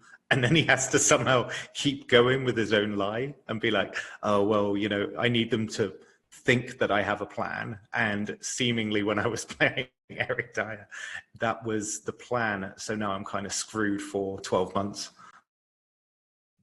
Yeah. It would be hard if I were a Spurs fan. I think it would be hard to be positive. And again, Everton, I was optimistic about Everton's season. So you don't want to be too reactionary to one game against quite a decent side. That being said, when you just look at their first 11 for Spurs, I just think the frustrating thing as a Spurs fan is 2 or 3 seasons ago, they were genuine title challengers and one of the most exciting teams in Europe. And even if they turn out to be quite good, like even if they have a good year and they finish 4th this year, there's no way they're genuine title challengers and there's no way they're one of the most exciting teams in Europe. So you just feel like your moment has passed. And to me, that's what would frustrate me, if nothing else. Even if they go on to have a good year, what now qualifies as a good year for them would have been a disappointing year for them 3 seasons ago. Yeah. And I picked a stat up actually. So when I was saying about when Kane doesn't score, you had like Son, Ali, and Lucas kind of scoring behind them a couple of years ago. In the last 49 games combined, those 3 have scored 3 goals. Interesting. And that's the thing, isn't it? It's like if Kane doesn't score, Spurs aren't scoring at the moment. And okay, the Son one's a little bit interesting because obviously he was out, and but Lucas hasn't scored in 21 Premier League games now. And I think that is the real problem. And I think Everton filled that problem 100%, and it showed in that game. And Spurs haven't done that. And for the same reason, it showed in that game as well. I think on a Premier League review as well, or like not even, I think it looked pretty obvious to me that Fulham and West Brom are going to struggle, probably more than I thought Fulham would in the preview. But I think we're all in agreement that West Brom were going to struggle, and West Brom it looks like they're going to. I would say out of that really horrible game of West Ham Newcastle, where I slightly favoured Newcastle, it's actually made me more worry about West Ham now. I don't believe there was West Ham looked very bad. They looked really bad, and the problem was like Moyes came out and he was like, "We need a fast start," because. And also Steve Bruce said it, because they both do notoriously badly when games pile up. This season is 7 weeks shorter, and games are just going to pile up more and more. And I don't think it's an overreaction to say that actually I think West Ham are probably going to be in the exact same fight they were last season until kind of the latter stages where they pulled away a little bit. But I wouldn't be surprised if they're 15th, 16th next season, this season. Yeah, I agree. We also have to acknowledge right now that we've got about 15 to 20% of Frank's focus because the Steelers-Giants game has kicked off now. I mean, it's pointless to watch. Well, I mean, the other issue is the only match I got to watch this weekend was Liverpool. So I didn't get to see Spurs, so I don't know how badly they're going to get relegated. Yeah. Oh, mega relegated. Like, if there's tiers of relegation, they're getting mega relegated. But just to update you guys, the Giants' offense is looking spectacular on this first drive. What are they on the Steelers 40? They are about on the 30 now. Wow. No, wow. 40, you're right. and 2nd and 2, an 8-yard loss. Wow. The Duke of Curse in live in action. The only thing I really hope this now turns into a turnover, because then it's really just going to be the Duke of Curse, right? Just for everyone to witness. So I saw a pretty interesting fact. Okay. All right. That's a pretty random one. Messi is now going to become the 4th athlete to earn over $1 billion. Did you guys see that? It's pretty easy when you don't pay taxes. Yeah, that's a good point. I didn't ask about that. But the question then becomes, Eddie and Sam, who are the other 3 athletes to have earned $1 billion? So this is including $1 billion. Oh, no one. That wasn't very good. The only reason I know what you're doing is because I could see you do the pinky finger. If I didn't have the video on right now, I would just think you were having some sort of like lapse. But this is like all total earnings, including sponsorship. It just says. Yeah, it just says fourth ever athlete to earn $1 billion in his career. Because I think so. Tiger Woods, I believe, earned $1 billion. Yep. I think people say that LeBron James has earned $1 billion now. No, he is not on the list. Is Michael Jordan on the list? Is Jordan on the list? No basketball. Wow. Really? Ronaldo. Cristiano Didn't Ronaldo. he just get there? Like a couple of weeks ago. So it's probably made up by Messi because they announced that Ronaldo was a billionaire, and so then so he shaved some taxes off to get back to $1 billion. There's one more, and it's a tricky one. It's not a sport you'd think. It can't be tennis, can it? It can't be like Federer. Oh, it might be Roger Federer. No. Nope. What's the sport? Think sports that have one day of a massive payout. Oh, Floyd Mayweather. Yes. Very nice. Nice. Floyd Mayweather. And he is Wow. probably broke. Yeah, net worth of negative $1 billion. Yeah. I once read, like, this is like during prime Mayweather career, I read some ESPN journalist went and spent 24 hours with him in his house in Vegas, and just his lifestyle. I think it's one of those things with Mayweather, right, where like the lifestyle that they describe, you'd think he was pretending to do for a day or two, but I think it's just his everyday life. Like he wasn't changing what he would do, but he went to a casino, then he walked to the casino and he paid someone to just carry a bag full of money. So this is like a guy on staff for him, and this guy was just carrying around like $1 million in cash, and that was his job. So that whenever Mayweather wanted to spend money, he would just hand him stacks of cash. Because obviously Mayweather has never heard of like a debit card, but the Eddie, a debit card is so not cool. Yeah. What's more cool? Let me go to the ATM and pull out 10,000, or let me just take out a wad of 10,000 out of this bag. But then then he placed these like series of bets. Well, this guy, and then he has another guy whose only job was basically just to hold on to his bet slips, which I can speak from personal experience. Probably. Oh, I wish you had someone. Yeah. I wish you had someone who held on to your bet slips. It is sometimes painful at courses to see you like filofax your system. So okay. Eddie has like 6 separate compartments for where he puts a bet according to either like how big the payout is, when the payout will occur, how many teams are left. You can imagine him like horse A to Z, like flicking through the bets. And I've also lost winning tickets, right? So I have misplaced winning tickets. Now, Mayweather, like he placed some bet while this journalist is with him. He's placed some bet on a game, and the game finished and won. They weren't like sitting there watching it, but he's like, oh, whatever it was, like the Cavs covered the spread.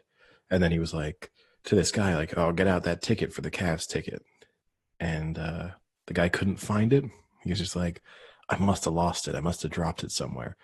There's like $125,000 bet to win, $210,000.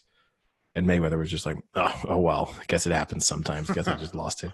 And it's one of these things like you just have to assume all the people around him were just ripping him off constantly. If I had heard that conversation, I would have been looking on the floor everywhere for this bet. Oh, no, yeah. If I'd been the journalist, I would have been like, oh, guys, give me 30 minutes. I'm just going to retrace our steps and hope that I find this $210,000 just laying on the floor. He's quite the character, Mayweather. What I don't like is how you have to hear every time when he makes such large bets. Oh, and that's usually one of those fake, things, too. It's usually fake. And second of all, we just went through it. He's made $1 billion. So let's put it in perspective of how much he's actually betting for his income and salary. It's annoying. Like you see it a lot of times. You'll see bad beats where you'll see, oh, someone had 50,000 on the under and lost on the last second. He would have won $60,000. And it's like, yeah, that is a bad beat. But if he's betting 50,000, then winning 60,000 probably isn't going to make or break this guy's life. I very much dislike when you do those. You'd hope things. not, or it was one of those stories where the guy like sells all of his belongings and just goes, "Screw it, I'm going to Vegas and I'm putting this all on red or black, and if it wins, life continues as it was. But if not, just total restart." I saw someone, for example, yesterday. I think one of the biggest bets they took on Vegas was 50,000 on the Bears to win. That guy had to sweat that one out with the drop at the end. Oof. Oh my God, what a terrible drop. That was an awful game-winning touchdown drop. Cost me a money line and cost you in our and a spread.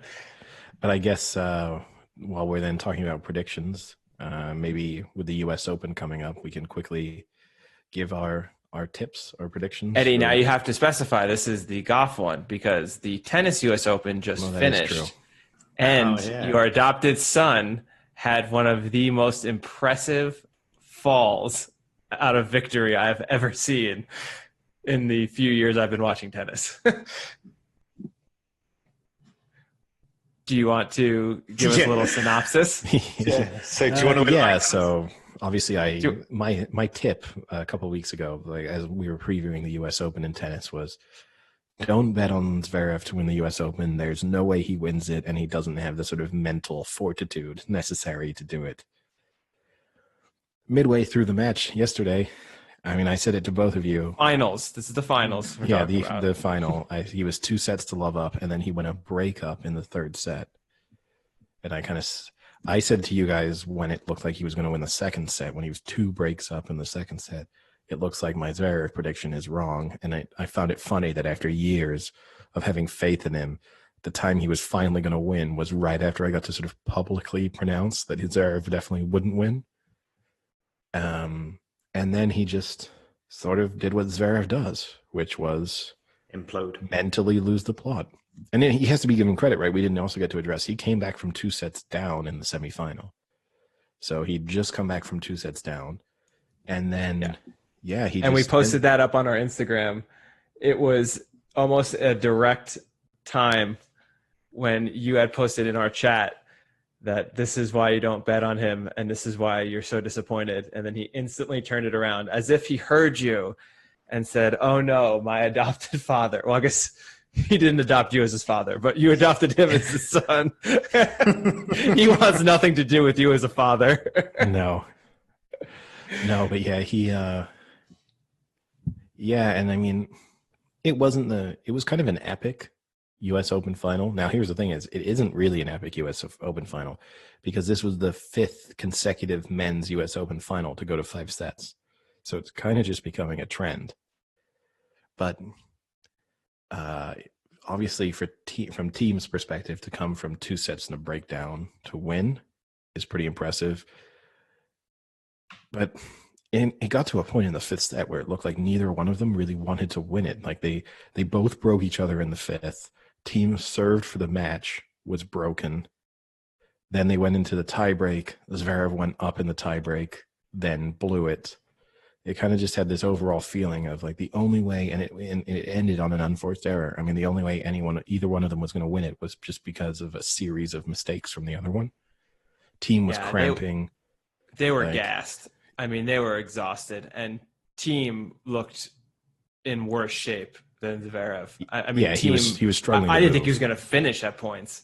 He could barely move. So that was impressive that he kept in there. And did you see that they gave him pickle juice? Did you see that? One of his trainers dropped a thing of pickle juice, which I still don't get to this day. I understand the science behind pickle juice, but you could equally just have a drink that contains the electrolytes just as much as the pickle juice does. You know, it's not as if they don't have drinks already made for athletes that have the electrolytes that the pickle juice has in it. It makes no sense to me. Yeah, I don't. But also team deserves, because also I personally thought once he was broken when serving for the match in the 5th set and he was just cramping so badly, that I think a lot of players would have mentally given in going into the tiebreak because they would have just thought like, that was my opportunity and I'm not going to be able to win 7 points now. So he deserves a lot of credit. One thing I do want every tennis player, please, from now on, retire the move of winning the match, winning the tournament, and like dropping to the ground and doing the starfish thing. Everyone's done it. Come up with something original. We don't need it anymore. We don't need to see how overwhelmed you are by the emotions of finally winning. Just like celebrate like a normal human being, get to the net, go and like enjoy your victory. You don't like, it's not that we won't believe that you really care about winning if your legs can no longer, like your legs have to lose the ability to support you. Otherwise we don't believe it really is meaningful. Eddie, what was your patented tennis celebration win? Well, when I won the few times that I won the U.S. Open, I just kind of gave a middle finger to the stadium, but then they stopped inviting me back. I'd probably serve some balls at the line judges. Yeah, just take each one. Tournament's over, right? So you can take each one of them out now. Just show off your accuracy. Just pick them off one by one. But we also Eddie was definitely a fist pumped guy. I could see that. It would be like a really subtle. You were like Tiger really Woods out there, fist punch. I was really subtle at the side of his. Just a clenched fist, no force in the movement, not the Tiger Woods. Just a raised clenched fist. Yes. Yeah, exactly. Oh, I wouldn't even go that far. I'd say just down by the side, just to yourself. Yeah.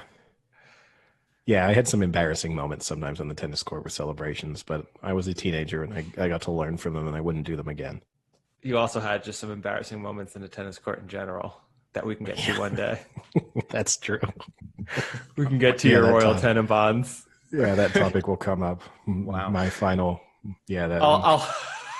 I want that one in the back pocket for when we need a really good story. I could have Eddie pull that one out. All right.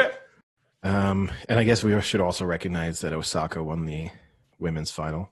Also, a little bit of an epic final. She came back from a set down, like a good match. So, yeah, she's been labeled. She's been labeled the U.S. Open's most controversial winner, not because of who she is, but because she's used the tournament obviously to make political statements throughout.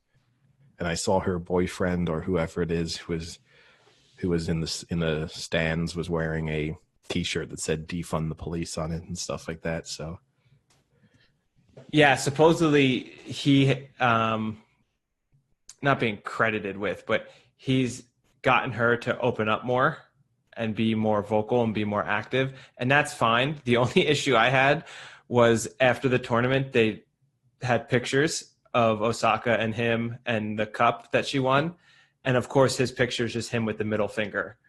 Like, yeah, there has to be a degree of class. Yeah, there was absolutely no class to it, and that kind of was annoying. And here's the thing to me is, if you don't think the U.S. if you think the U.S. Open doesn't stand for something good, don't participate. Like, withdraw from it. Don't try and say, I want to be part of this and I want to win this and I want to use this as an opportunity to not only make a political statement, but also to insult the thing I've competed in. Like, you have to have respect for the thing giving you the platform if you want to use that platform for good. And it doesn't mean you have to accept, like, if the WTA or if the US Open itself was being sort of racist or discriminatory, then no, you don't have to be respectful of that. But when you're making statements outside of tennis, like, don't make a statement that just seems as if you don't care about the tournament you've just played in.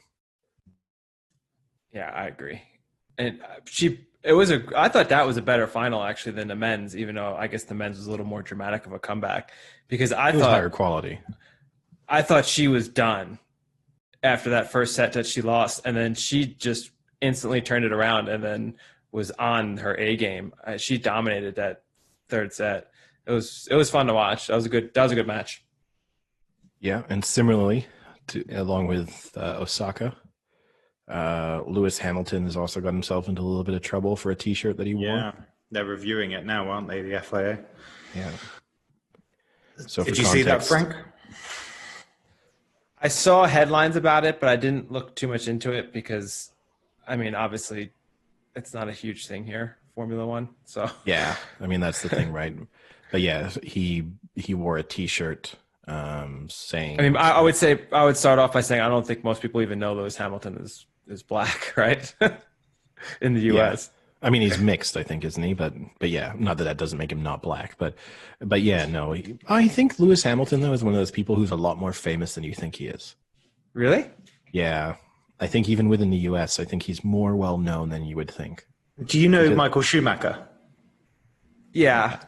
I mean, he's one off his record. Yeah, but he's not as famous as Schumacher is. He will be. I think he will be. I think it's one of those things where we grew up with Schumacher. And that's why. Yeah, that might be. Yeah, it might be different, but yeah, he's not all of us are big Rush fans.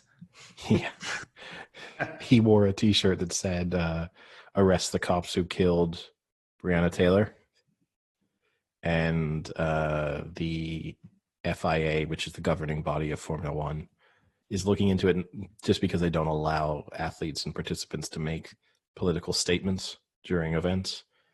So he's probably going to get in trouble just for the fact that obviously Formula One has been pretty supportive. I mean, he's tried to move within Formula One to try and help them acknowledge more of the discrimination within the sport and also to make larger political statements. And they've responded to that pretty well this year, it has to be said. Now, again, they're mostly white billionaires and stuff, so let's not go overboard. But I kind of get their point, which is you know that you got to have, again, it's the Djokovic throat to the ball rule. Like, you have to have this rule that just says no political statements because we don't want to be in a situation where we have to interpret the validity or the meaning or the intent of the shirt that you're wearing. Yeah. All or nothing makes much more sense. They're completely non-political, which means everything political. And they allowed, right? Mercedes, for example, competed in the first few events in black cars, which was a statement in support of Black Lives Matters. They've had kneeling at the start of events. Like, they've done lots of things to allow people to sort of acknowledge the ongoing struggles. I guess, but you have to have some clear rules because he's not going to be happy, right, if someone else turns up for the next event wearing a Donald Trump T-shirt. Yeah, I mean, that's the point, right? He acted unilaterally. It was only him. It wasn't like an FIA sanctioned thing where like every driver does it or every constructor does it. I mean, I think that's one of the problems with it. And look, I'm sure he knew he was going to get in trouble. And again, it falls into that category. He wanted to get in trouble because getting in trouble means it gets more publicity. Yeah. Like, I probably wouldn't have seen it. I watched the race, but I didn't watch any of the build-up. So I wouldn't have seen the T-shirt he was in if it hadn't turned into a news story all of its own. All right, Eddie, let's get back to you making me money. Who's going to win the U.S. Open? Well, Sam's got some facts and figures for us, supposedly. So let him. Is it going to be as good as Harding? Is it as good as the Harding facts? No. But I was looking at the previous winners, and this course, which we now know is winged foot, not winged foot, but there we go. Have you ever heard of a massacre at Winged Foot? Winged Foot, fuck's sake. The massacre at Winged Foot. So in 1974, the US Open was played at Winged Foot, and it was called the Massacre at Winged Foot because only 7 subpar rounds occurred over the 4 days. The winner won with 7 over par over 4 days. And then before that, in 59, it was played in thunderstorms, so it was awful, and someone won with 2 over. In 1984, Fuzzy Zola and Greg Norman, the only 2 players to complete 2 rounds under par. The shark. Out of the 4. So I used to. Side note: I used to have the Greg Norman, the shark hat when I was young. Oh yeah, like the black Panama. I guess that's what you would call it. I don't know. And it had the shark logo. Oh, you should start wearing that to horse races. You should wear that. I can't find it. I thought there was a chance. My mother kept it because she keeps literally everything I ever owned, but that was gone missing. Maybe I'll see if I can find it on eBay for a few $100s now, probably. Yeah, worthwhile. I think he still sells merchandise, so I think you don't have to buy it from eBay. But I want my original one. I need to backtrack and find the original one I had. Wow, that would be a search. That's going to be impressive. That would be a hell Also, how old were you at the time? When Greg Norman was around, probably young. Probably like. Because I mean, the other issue here is it probably won't fit your head anymore. Because I'm gonna guess your head has grown from between the age of 33 and 6. You'd be surprised. No, I wasn't 6. I was probably 10 or 12. Okay, I still think your head's probably a little bit bigger. I know mine definitely is. Oh, wow. I've got a huge head, right? Like, you are the Barry Bonds of heads. Yeah, just without the baseball career or steroids. But apart from that, I got or money or success. Yeah, all right. Or family ties to the sport. Okay, but without the disgrace. Okay, so let's focus on the positives here. I have not disgraced my family through you say disgrace. I say millions of dollars and a great career. Okay. Don't worry. I'll get on a cycle tomorrow and we'll see if I can get myself into the majors. Imagine they'll put me in just for the fact. I mean, I already wear a size 7 3/4 hat to occasionally a size 8 hat. If I get myself onto a good steroid cycle, I'll be wearing like a size 12 hat. They'll have me in there just for that fact. That would be so. You're gonna have to take 2 hats and put them together. Also, just the risk of like the hit by pitch will be so extreme. My like on base percentage will be over, like, just because my head will just be dangling over the plate constantly. Be like, if you pitch, because I'm sure you're going to be able to take a lot of 90-mile-an-hour fastballs to the head. That's going to be a really long-lasting career. Hey, it doesn't matter. For one season where I'm on base every at bat, puts me in the Hall of Fame. I'll take it. Eddie, then if you have the same memory as I do, how are we going to run this podcast? Well, I'll also retire and I'll do like that Lou Gehrig speech, like to the fans. Although there might not be any fans there, but say, how at this moment in time, I feel like the luckiest man on earth.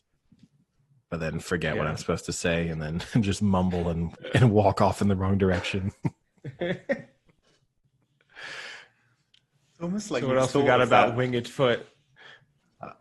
There wasn't that much else. It was just the fact that when I was looking through past winners, like I like to do that because you can usually get a play style with it. Well, I mean, Sam touches on an important point. It's quite a challenging course, narrow fairways, very thick rough, quite challenging greens. So it is a course where you're going to imagine driver accuracy and just sort of greens and fairways and regulation. It's going to be super important. So, for example, I'm going to say you can rule out someone like DeChambeau because just his approach to the game, if he's going to hit himself, unless he just goes through 4 days of incredible accuracy, if he finds himself in the rough, he's not going to be able to recover. Yeah. Guess who won it in 2006 at Winged Foot? I mean, I know, so I can't guess. But Frank, can you guess it? Who won the 2006 Open at Winged Foot? It was his only win. It was his only major win, which makes it harder, actually. But Yeah, I don't know. I think I came across it too, and I've already forgotten. it was Ogilvy. Oh, Jeff Ogilvy yes. won it with 5 under, which sounds a lot better than the rest of them. But for my picks, so I've got 2, and Eddie touched on it. It was like accuracy, approach play, and fairways and greens and regulation for me. And so I've gone for Schauffele because Schauffele's out. What? I you're didn't see thinking that. of Koepka's out. Brooks Koepka's out. Oh, No, I thought Schauffele's out because he just tested positive. Oh, did he? If that's I like saw that. breaking, if that's like that must be breaking like news. breaking news because I pre-podcast saw he was still in. Maybe I'm wrong. Maybe I saw someone else. He's still in the betting. He's 14-1 to win it. So No, he withdrew. Really? Positive COVID test. He withdrew. Yeah. Okay, well, there's that bet. Okay. Oh, sorry. Well, No. You're right. I read that wrong. It's Scotty Scheffler withdrew. Okay, not Xander Schauffele. Yeah, no. I just saw Scheffler, and in my head I thought Schauffele. Fantastic. Reading is tough. Good commentator. You can imagine him on during the 4th day there going like, how is he still playing? He tested. Hey, Sam, don't worry. Once I get those Arsenal shoes on, this is what you got to look forward to.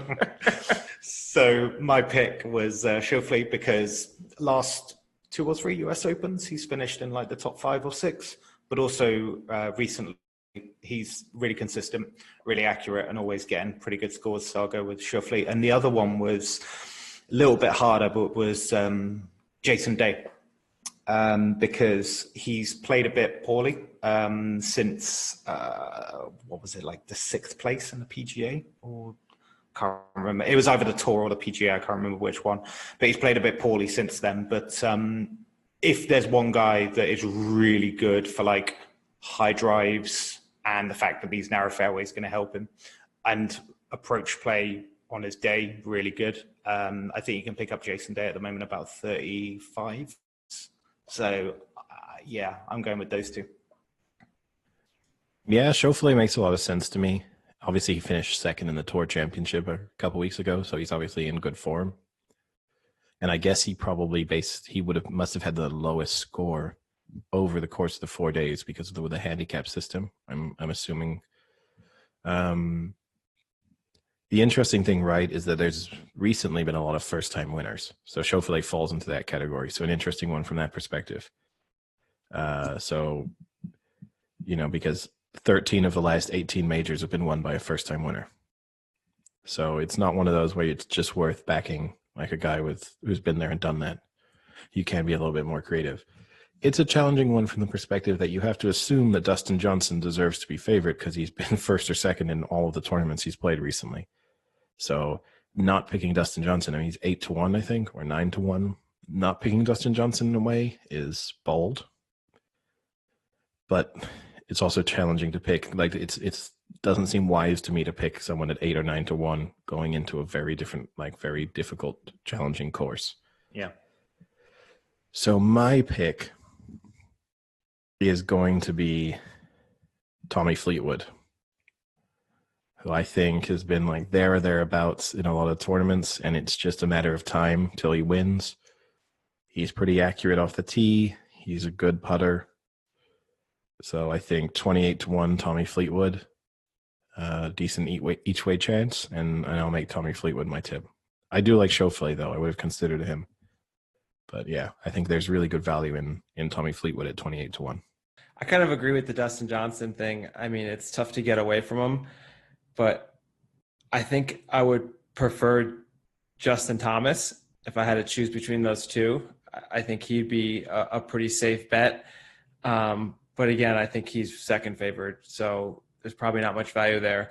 My better value one I'm going to tip is Webb Simpson.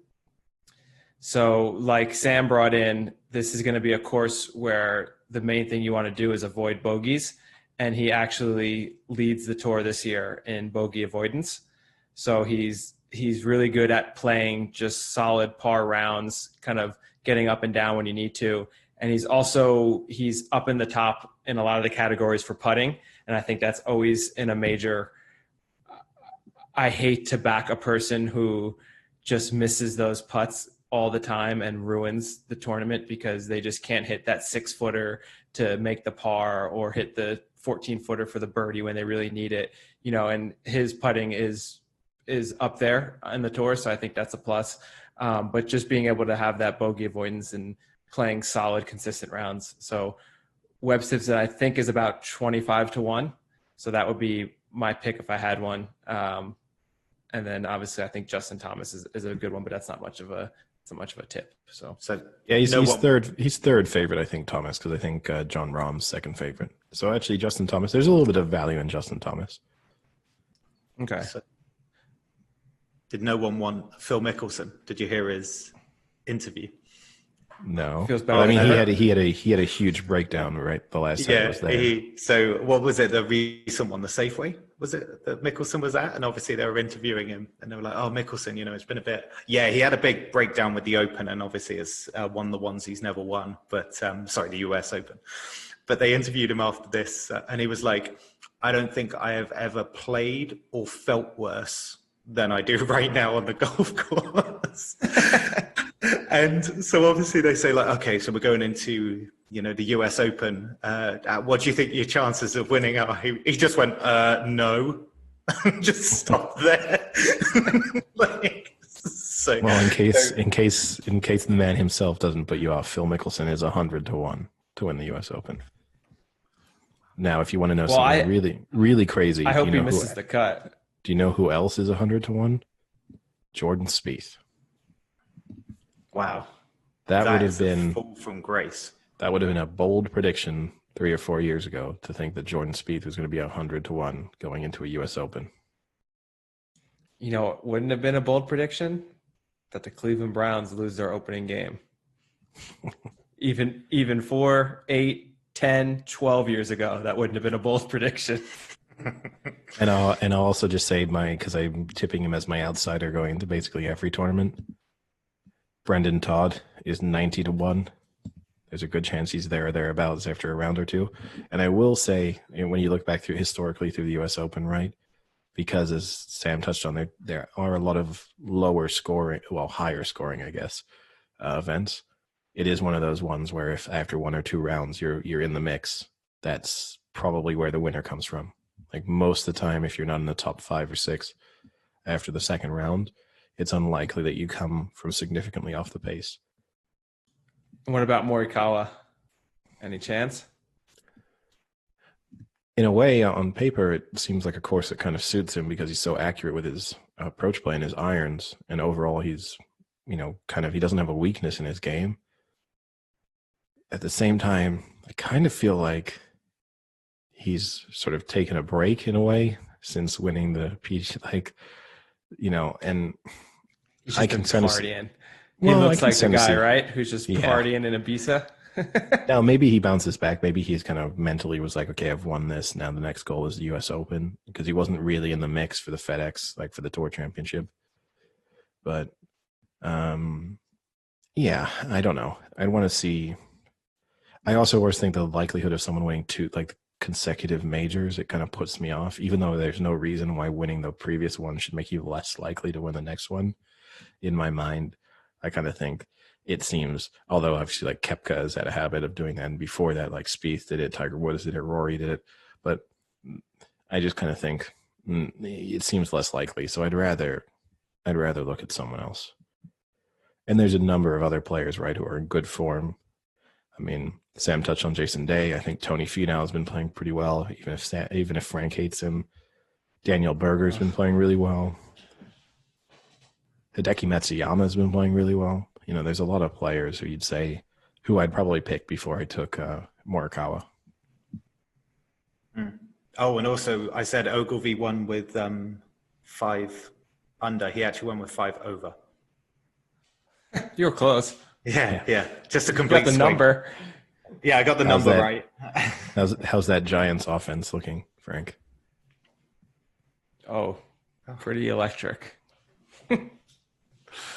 Just looking Yeah, at I Ogilvy. mean, they got a nice. The running game looks great. I think Barkley's got about -5 yards. It looks like so.